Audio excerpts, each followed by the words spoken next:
안녕하십니까. 오늘 진행을 맡은 송희입니다. 사단법인 전주문인협회에서는 이 지역에서 활동하는 시인을 초청하여 문학 콘서트를 계속 이어오고 있는데요. 지역 문인들의 저변을 확대하고 독자들과 더 가까이 공유하고자 영상으로 촬영하여 기념물로 남기고 있습니다.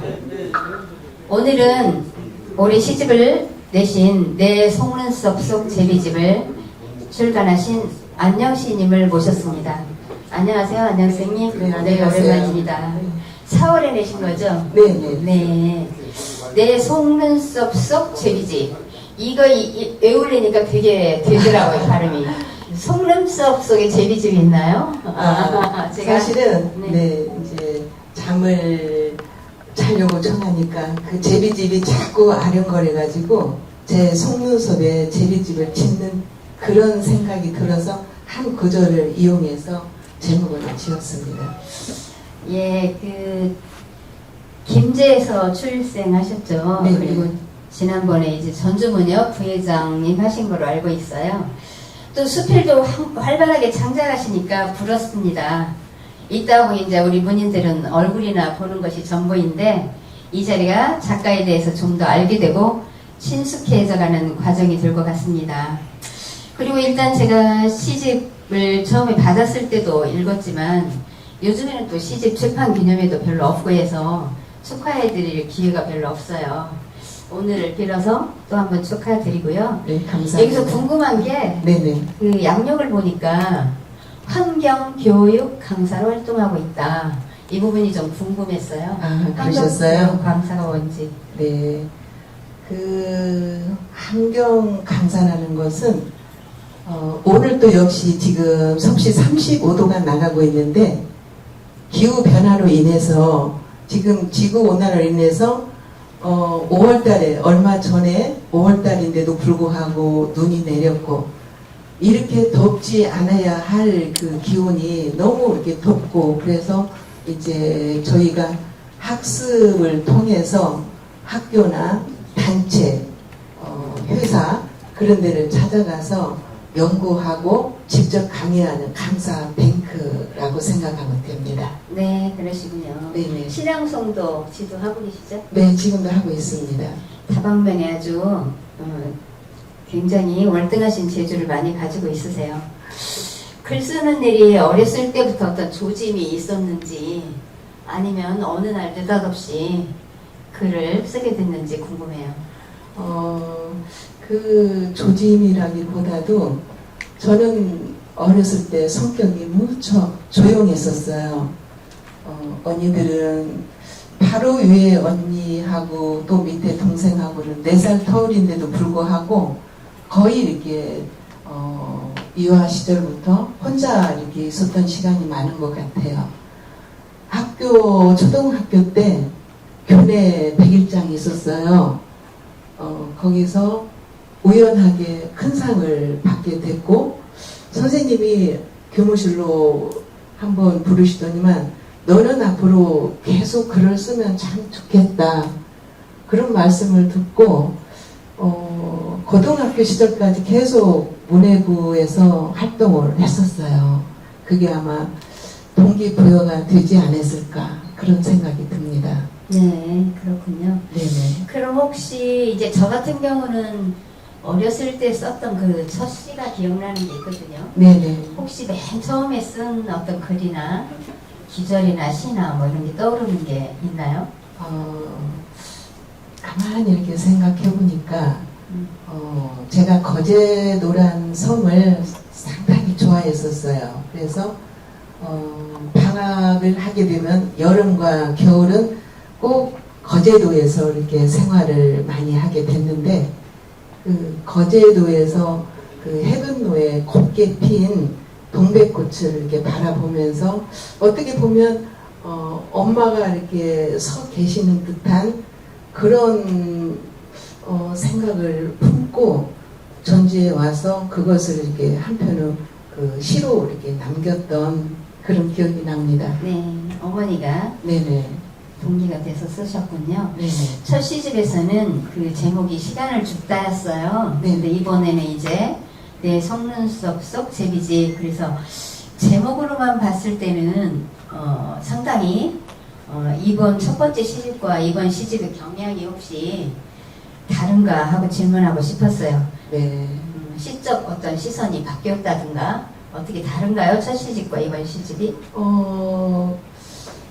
그 길은 1집하고 2집하고 방향은 크게 다르지 않아요.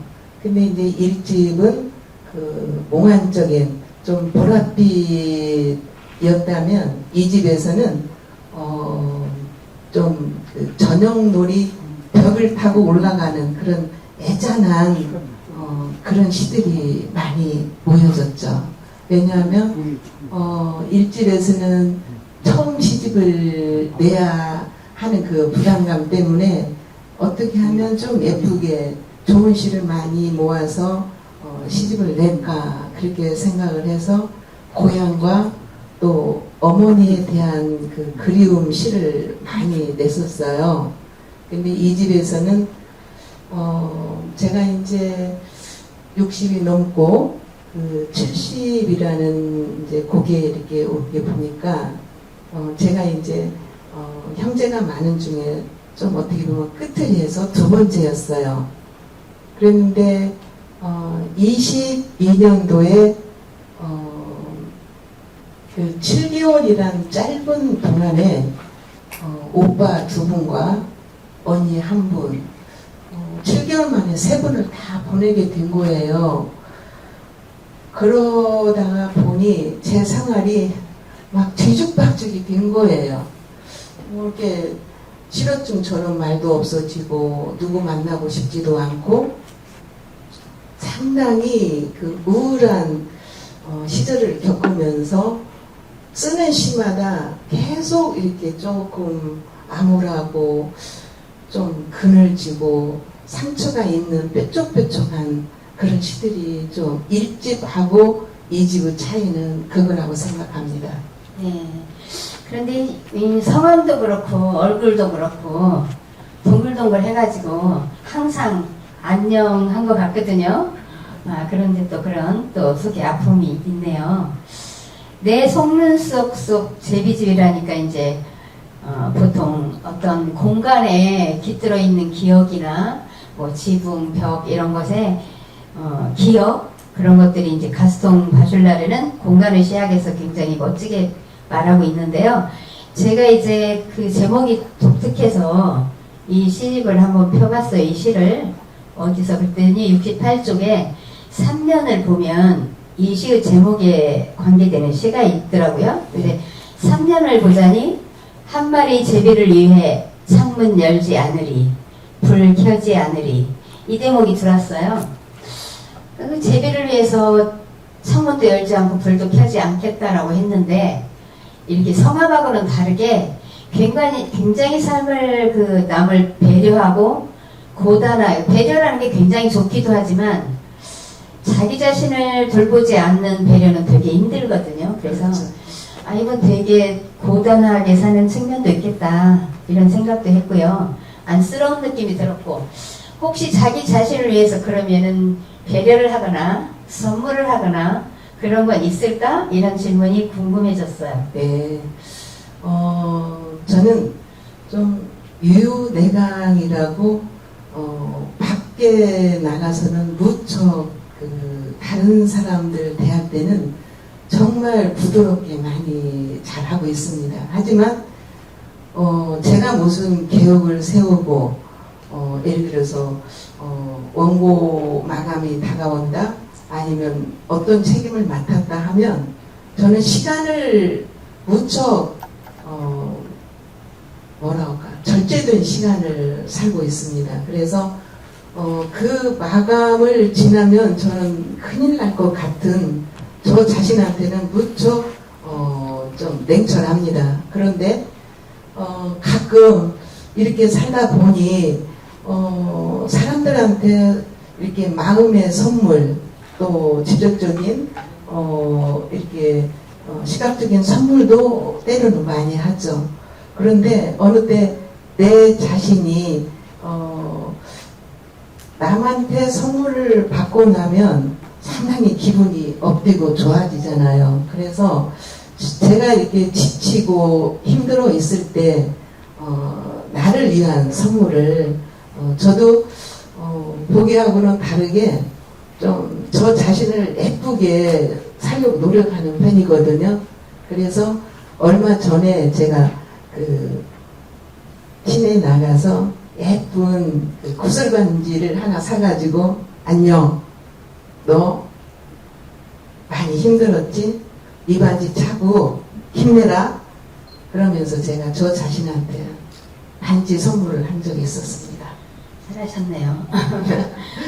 어쩌다 그렇게 하지 마시고 저처럼 매번 생일마다 저 자신이 꽃다발을 선물한다거나 평소에 이제 저는 꼭 제 생일날 꽃다발을 해요, 저한테. 그런데 이제 또 평소에는 또 우리가 작가들이 또 책도 잘 안 읽잖아요. 또 오는 책 읽기도 바빠요. 그런데 꼭 생일날은 내 마음에 드는 시집을 하나 사서 챙겨 읽기도 하고 그렇습니다. 그럼 문단 생활이 지금 몇 년쯤 되셨죠? 제가 97년도에 이제 수필로로 등단한 지는 97년도 됐고요. 제가 50 초반부터 문단 활동을 했었어요. 그러니까 거의 지금 20년이 됐죠? 아마 90년 된 것 같아요. 아니요, 90몇 년도면 거의 저하고 비슷하니까 네. 30년 정도 된 것 같아요. 그 문단 활동을 하면서 굉장히 보람이 있었다거나 치명적인 에피소드가 있다거나 뭐 그런 건 없었어요? 네. 그 보람이 있었다고 하면 지금 여기에 계신 여러분들도 그런 다 저만큼 그 큰 보람이 아마 있었을 겁니다. 근데 제가 문단 생활을 하면서 보람이 있었던 것은 임원 활동을 하면서 그 어느 형제보다도 어느 친한 친구보다도 가장 많이 만났고 가장 많이 식사를 했고 가장 많이 이분들하고 같이 여행을 했고 그런 일들이 저를 제 인생 한 토막에서 저를 상당히 빛나게 해줬던 토막이 아니었나 그런 생각이 들고 좀 에피소드라고 하면 저는 여러분들이 다 아시다시피 실명이잖아요. 근데 서울에 계신 소설가 안녕 시인이며 소설가님이 계세요. 근데 그분은 중대 사대부고 국어과 교사였었어요. 그래서 저를 직접 통화도 했었고 또 좋아서 서울에 제가 올라가서 만나서 식사도 하고 그런 적이 있었는데 그분한테 갈 우편물이 저한테 오고 저한테 갈 우편물이 그분한테 왔어요. 그래서 둘이 대화를 해서 그분이 안녕 1 그 다음에 제가 안녕 2 아라비아 숫자를 구분을 했습니다. 근데 이번에 리비아에서 이제 책을 출간하게 됐는데 교보문고에 이렇게 뜨잖아요. 그래서 궁금했었어요. 그래서 교보문고에 들어가서 보니까 저자 소개가 있는데 분명히 제 사진이 나갔는데도 불구하고 제가 아닌 안녕 1이라는 분이 출판사에 제가 전화를 했었죠. 그랬더니 어떻게 대답을 못하는 거예요. 자기들도 생각지 못한 거였는데 인터넷에 그렇게 잘못 올라갔다. 그래서 이걸 빨리 내려달라. 그러니까 그날이 금요일 날 오후였었어요. 다음 날이 또 주말이잖아요. 그래서 이제 제 걸로 올라가긴 올라갔었는데 정말 웃지도 못할 그런 에피소드가 있었습니다. 네. 동명이인 때문에 저도 이제 예명으로 하고 있는데 지금도 인터넷 검색하면 책이 송이로 검색하면 서울에 송이신이 있어가지고 책이 막 섞여요. 그런데 이제 뭐 전화해서 둘 중에 하나가 이름을 바꾸자 할 수도 없고 그러고 있습니다. 글 시 쓰는 게 작가들은 뭘 보면 사람마다 이렇게 시 쓰는 부분이 다르잖아요. 글 쓰는 게. 어떤 쪽에 시인님은 자기 관심이나 시선이 닿아서 글이 되고 뭉클하게 하는지. 네. 저는 사람에 대한 시보다는 자연에 대한 그런 우주, 구름, 바다, 뭐 이런 돌멩이 그런 거에 대한 주제를 가지고 이렇게 시 쓰기를 좋아했습니다. 근데 일단 자연과 사람 그것을 제 눈과 그 사물하고 마주쳤을 때 제 가슴에 와서 뭔가 이렇게 저를 이렇게 가슴을 문질러지는 그 무엇을 느꼈을 때는 그냥 뭐 버스 아니던 어디 식당이든 어디든 볼펜하고 메모지 꺼내서 그냥 한 줄이대로 이렇게 쓰고 그것이 모아지면은 집에 와서 이제 거기다가 좀 가지를 덧붙여서 그렇게 글을 쓰고 좀 그런 습관이 있습니다. 네, 잘 들었습니다. 뭐 작가들이 누구나 그렇고 종이가 없으면은 휴지를 뜯어서 화장실에서 쓰는 그런 시인도 봤는데요. 낭송도 또 가르치고 스스로 낭송도 하시니까 그 안영 시인님의 작품 중에 좀 마음에 드는 시를 육성으로 한번 들어보도록 하겠습니다.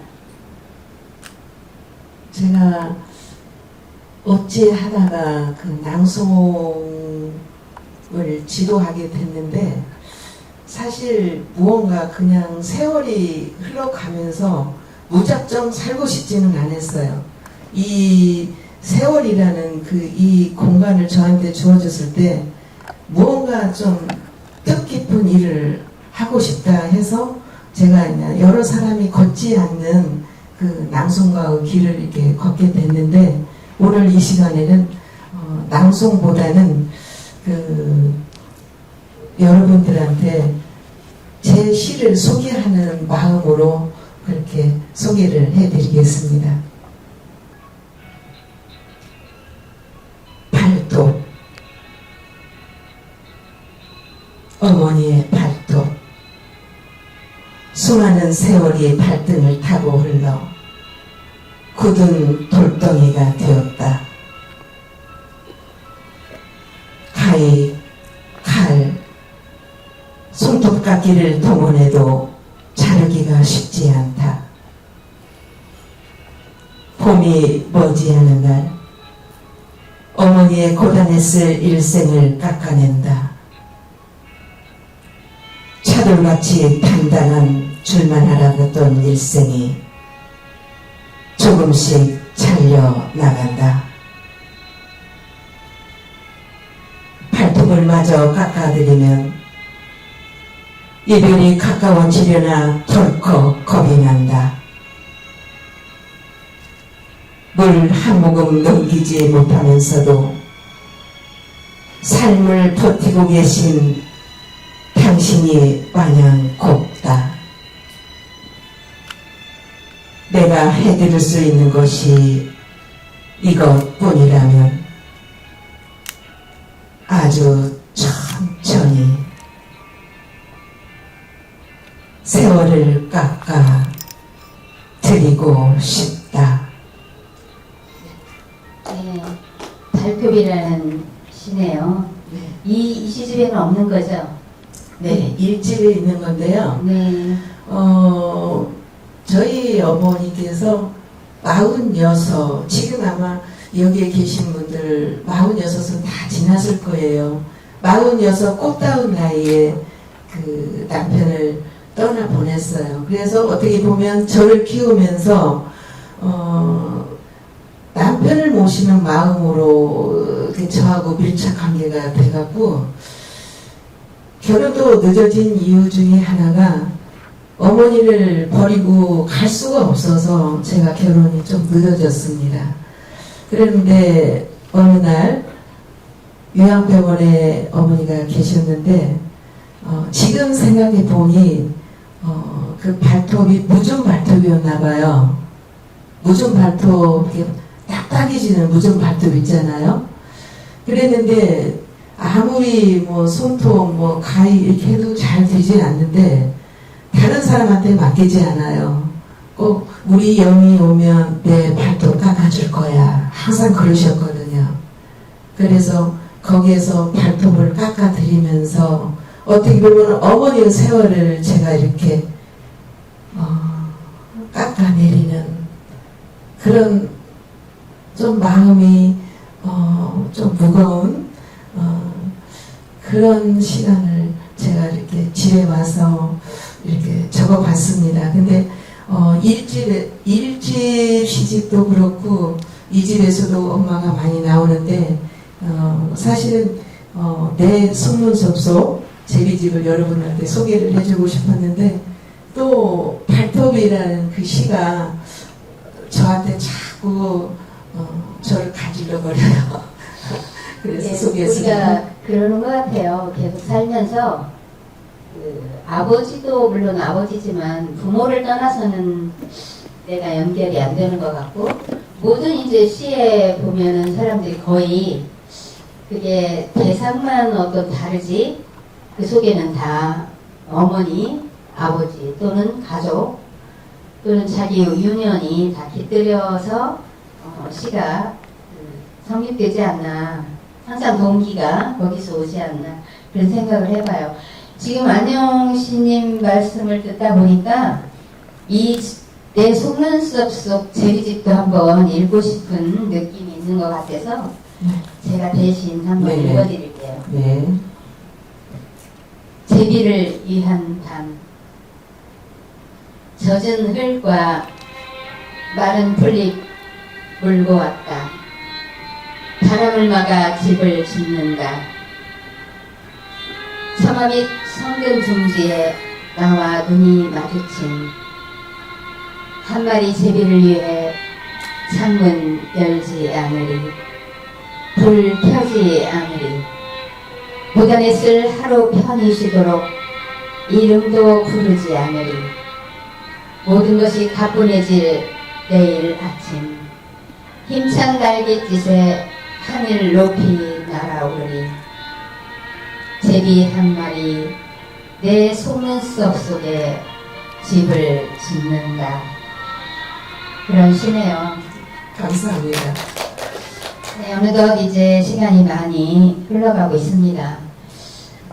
뭐 다른 분들이 하도 질문들을 다 비슷하게 해서요. 저는 만일 안영시님은 문학을 안 했다면 다른 무엇인가를 또 했을 것 같아요. 네. 저는 상당히 정적인 사람인 것 같아요. 그래서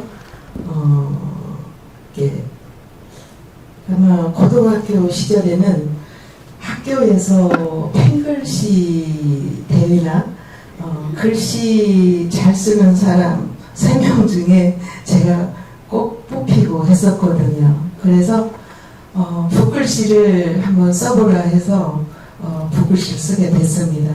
제가 만약에 문학하는 사람이 아니었으면 지금쯤 서예가가 됐을 텐데 저한테는 또 하나의 걸림돌이 있었어요. 서예를 열심히 하고 있을 무렵 갑자기 노회장이 온 거예요. 그래서 전주를 떠나서 서울 중앙으로 이제 병원을 다니는데 그 교수님이 저희 남편을 부르더니만 차 운전도 하면 안 된다. 열쇠도 오늘 뺏어라. 또 하는 일이 뭐냐. 그래서 붓글씨를 쓴다 하니 붓글씨도 오늘 이 시간부터는 붓글씨 쓰면 안 된다는 거예요. 그래서 이제 제가 자꾸 혼자서 하다 보니 그 예전에 여성시대라는 프로그램이 많이 있었잖아요. 그래서 중앙 프로그램이 끝나면 지방 그 여성시대가 또 이어져 했었어요.